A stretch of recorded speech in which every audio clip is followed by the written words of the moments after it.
आप लोगों का स्वागत है ड्रेडनाइट हॉरर स्टोरी में। ये कहानी एक छोटे से गांव की है जो एक घने जंगल के पास बसा हुआ था। गांव के लोग मानते थे कि उस जंगल में कुछ अशुभ ताकतें रहती हैं। लोग कभी भी रात के समय वहां जाने की हिम्मत नहीं करते थे।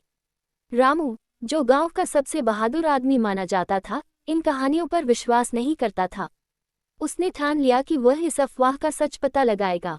एक अमावस्या की रात रामू अकेले ही मशाल लेकर जंगल में चला गया। जंगल में चारों तरफ अजीब सी खामोशी थी, जैसे कोई सांस भी नहीं ले रहा हो। अचानक रामू को एक पुराना कुआं दिखा, जिसकी दीवारों पर काई जमी थी। वह कुएं के पास रुका और मशाल की रोशनी में उसे देख रहा था। तभी कुएं से किसी के रोने की धीमी आवाज आने लगी। रामू ने मशाल कुएं के अंदर झुकाए, लेकिन कुछ भी नजर नहीं आया। तभी पीछे से किसी ने उसके कंधे पर हाथ रखा। रामू ने मुड़कर देखा तो एक अधजले चेहरे वाली औरत उसके सामने खड़ी थी। उसकी आंखें कोयले की तरह लाल थीं। औरत ने कहा, क्यों आए हो यहाँ? ये जंगल हमारा है, कोई इसे नहीं छोड़ पाता।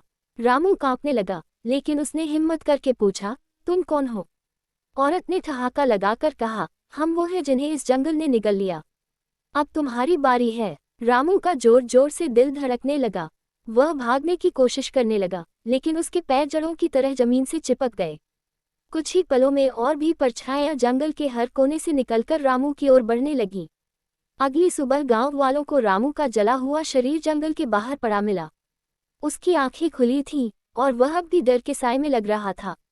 उसके पास एक जला हुआ कागज का टुकड़ा मिला, जिस पर लिखा था, कभी जंगल की खामोशी को मत तोड़ना। आज भी वह जंगल वीरान पड़ा है, और कोई भी वहां जाने की हिम्मत नहीं करता। कहते हैं, जो भी वहां गया वो फिर कभी नहीं लौटा। क्या आप इस जंगल की खामोशी को चुनौती देंगे?